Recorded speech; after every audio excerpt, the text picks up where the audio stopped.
Yo. Hey, guys, welcome back to another awesome edition of the Best Practices Show podcast. I just want to say this. I'm so grateful you guys keep showing up. We have over 100,000 unique listeners. I don't know how it's working. I'm just going to keep bringing it.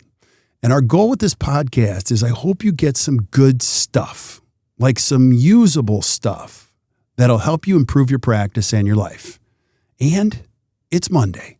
Every Monday, we bring something called Metric Mondays, a little bite-sized piece of information, some data, and what to do about it to improve your practice a little bit.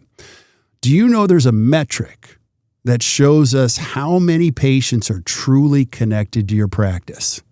It also shows us how many patients are more likely to accept treatment and refer others. They're called active patient number and active hygiene patient number. Now, they're different. And today, I have my amazing co-host on. Her name is Miranda Beeson.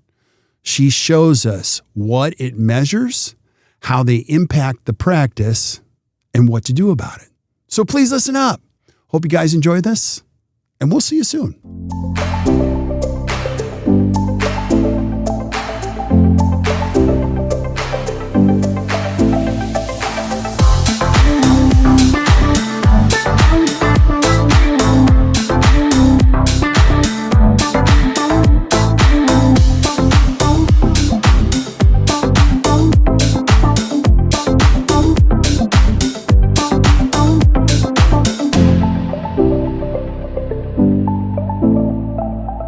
Hey guys, yo. Wait, yo. Look at that.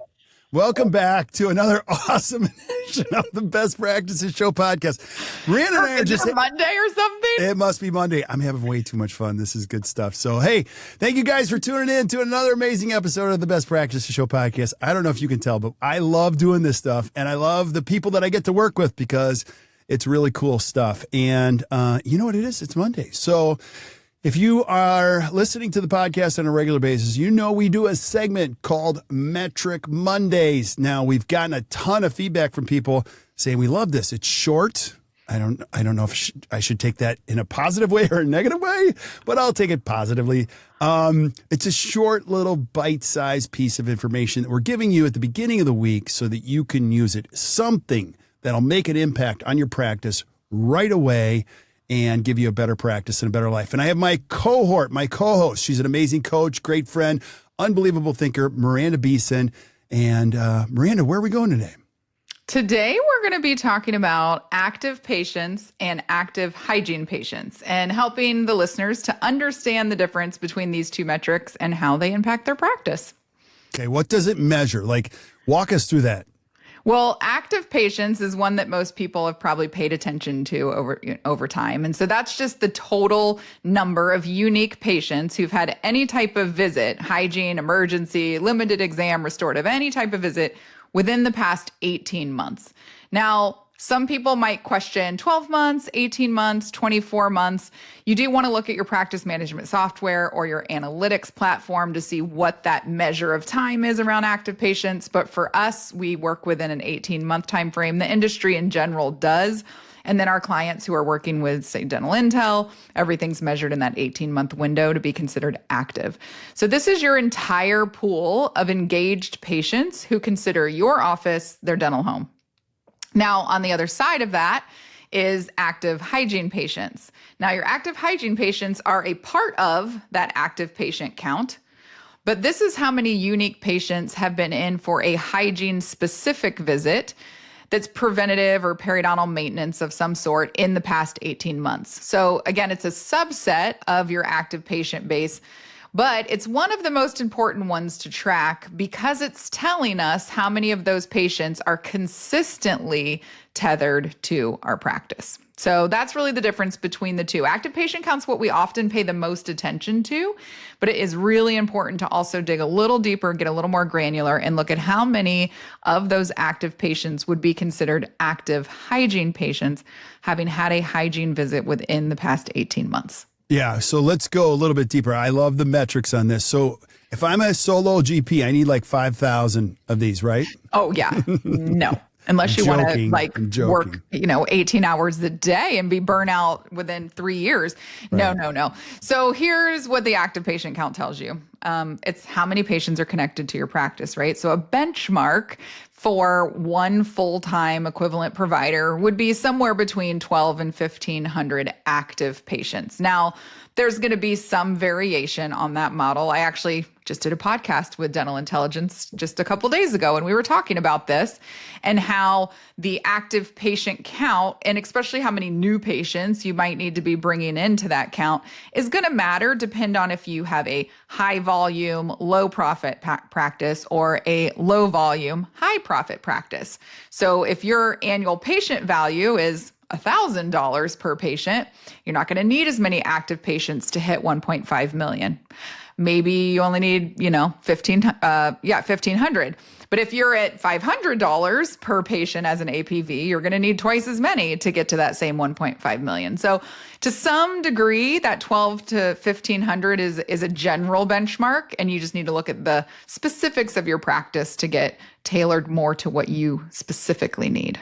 Yeah, I think what you just said is so powerful. So if you're listening to this podcast, I want you to hear that again. The benchmark is between 1,200 and 1,500. Let that soak in. If you're a young dentist and you're a solo GP, get your brain around like, I only need 1,500.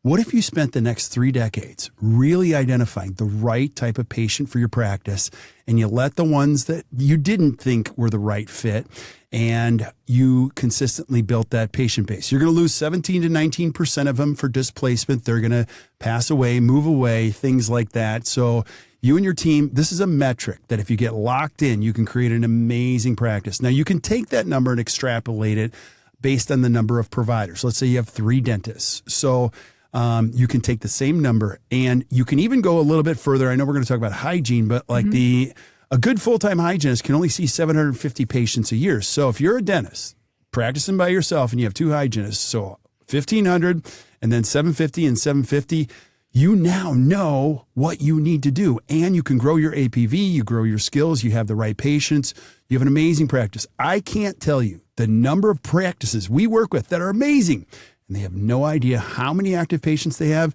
and their only goal is more. And I'm like, why are you doing this? And they all say the same thing. I don't know. Don't do that anymore. So yeah, like, is there another way? Teach me, a wise one. Like, right. Yes, you can do more with the patients that you have, and it's going to make it that much easier for you. Because like you said, when it's the patients that are the ideal or, avatar patients for your practice who value what you do, they're going to say yes to more. Your APV is going to go up. That annual patient value goes up. And then the number of active patients that you need to support your practice isn't going to be as high, and you won't have that same amount of pressure to continue to grow. You do have to be aware of, is my active patient count growing, shrinking, or maintaining? And you need to recognize, what is my annual patient value, and can I sustain if we shrink a little bit and have some attrition, or do I need to be growing?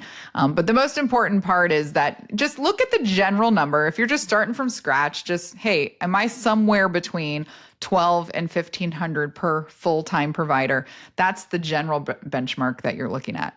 And then of those active patients, you want to look at how many of them that have been in the last 18 months have been in for hygiene. Because that active hygiene patient count, like we said, tells a similar story, but it provides even more insight into how the patients are truly connected to your practice. How much do they really trust you and your recommendations? How much do they really value the care that you provide for them? Patients who stay current with their hygiene visits are more likely to accept treatment. They're also more likely to refer others to your practice, which is also great. Less work for you on the front end, bringing new people in. So the benchmark would be for you to have above 85% of your hygiene program, active patients. So when you look at your active patient count, you want at least 85% of that active patient count currently also considered an active hygiene patient. And so the easy thing to look at is just pull that data and say, am I between 65 and 70%? Am I between 70 and 79%? Maybe I have a little room for improvement. What can we do as a team to try to build that active hygiene count. And then we actually talked last podcast about the KPI of hygiene reappointment percentage. So that kind of plays in this too, making sure we are pre-scheduling before people leave for their next recare visit. But looking at recare systems, patient education, our scheduling habits, how are we engaging during that patient experience? If we are below that 70% mark, it's pretty likely that patients are falling off of the schedule after restorative care. Maybe your assistants finish seating the crown and they don't even look to see if the patient has the next hygiene visit scheduled. Your recare system is probably non-existent or just inconsistently followed. Maybe your administrative team only uses their hygiene recare follow-up system to fill short notice cancellations, but isn't consistently working that system on a daily, weekly, monthly basis to reactivate patients. Or your hygiene visits just aren't being scheduled for their next visit before they leave. So if patients are walking out the door from hygiene and we don't pre-schedule them for their next hygiene visit, it is that much harder to get them back in the door. More likely they're going to fall through the cracks, the potential for them to leave and go elsewhere. And so we definitely want to do everything we can to promote all of those little nuances that help support this metric. Yeah, totally. It's so good, Miranda. Now, again, with every Metric Monday, we're going to give you the number, give you the benchmarks, and then some countermeasures, meaning if your numbers aren't good or if this metric isn't healthy, what to do about it. So, Miranda, what can I do to impact these metrics? Well, when we're looking at active patient count, the obvious thing is, well, I just need more new patients. So, yes. Right. Practices are always healthier when you have new patients coming in as well. So that's a piece of it, is we need to bring in new patients. But let's look at what you can do literally right now with the patients that are in your schedule without referrals, reviews, marketing, any of that. What can we do literally right now? Number one is a reactivation or like patients going inactive system. So having your administrative team looking at patients that are about to hit that 18-month mark and haven't been in the practice, or perhaps they are now beyond 18 months and they're considered inactive. How can we reactivate those patients so that they're back in the practice and a part of that active patient count? You can also use the morning huddle to recapture inactive family members. So having your team, when they're doing their chart prep for the day, taking a look in the little family file in the practice management software to see if they have family members that aren't scheduled, and bringing that up at huddle so that everyone on the team remembers to ask them about scheduling their family members. And then, like we mentioned before, reappointing the patients before they walk out the door for their next visit. And when you're evaluating these metrics, just take your business model into consideration. Think about that annual patient value. That's taking it to the next level. And remind yourself of where you are, and know that the higher that APV is, the less pressure you have to have a higher number of active patients. But those are a few key ways with the patients you have currently right now, without even worrying about bringing new patients in, to try to kind of plug the leaky bucket, not let people fall out and become inactive, bringing them back into the fold, and then making sure that your patients that are currently active are tethered in the future by pre-appointing them for their next visit. Yeah, this is an important one too. So if you're listening to this podcast and you follow Miranda's advice, you're going to save well over $1 million in marketing if you practice for more than 10 years. Because before you spend one dime on marketing, you should have, this is a layup. It's an easy way to grow your practice, but you would be amazed by how many dentists don't look at this, don't try to improve it, or even know what to do with it. So I hope you take this information to heart. Another thing that I just want to mention, because I love this stuff. I know Miranda loves this stuff. And if you don't know what we do, we're practice coaches. And we're giving you all this information around metrics on Mondays. And you might be thinking, I'm just so overwhelmed. All you guys do is throw me all these things that I got to look up and I don't even know where to start. Well, that's you. We do something here that's pretty cool. It's called the practice assessment. It's the most comprehensive exam you'll ever get on your business ever. Our team will put together a head-to-toe diagnostic report of your entire practice, all of these metrics, so you don't even have to do it. We'll do it for you. Tell you what they should be, show you what you can do, and even get feedback from your team and give it to you in a way that is so easy. And so if you're interested in that, feel free to reach out to our team. You can speak to Courtney on our team or Gina on our team for $1,000. That's what it costs. We'll do the best comprehensive exam you've ever had on your business and tell you what's wrong and tell you how to fix it. That's easy. So what I'm saying is we got a lot of resources to help you. So make sure you check that out. So Miranda, any last thoughts before we say goodbye, everybody, to everybody on a Monday? No, just go out there. If you don't know what it is, look it up. Do the best you can within your practice management software. Find somebody on your admin team who really knows your software inside and out, and just learn what the numbers are. Because once you know, there used to be like G.I. Joe, and like knowing is half the battle. So just go out there and learn what you can about the metric. And then if you need help, let us help you. We got your back. So just reach out. Let us know what we can do to help you out. It's been fun to be here today. Yeah, thank you so much, Miranda. You are amazing. So stick around while we say goodbye to everybody else. And thank you guys for listening on a Monday to the Best Practices Show podcast. I hope you enjoyed that. And if you did, do us a favor, hit the share button, share it with your friends. We love it when you keep spreading the word, because you know what it does? It allows us to help other people like you. We love this profession so much. We're going to keep bringing it every single week to help you improve your practice and your life. So until you hear from us next time, or you see us next time, keep watching or keep listening to the Best Practices Show. I hope you guys enjoy your Monday.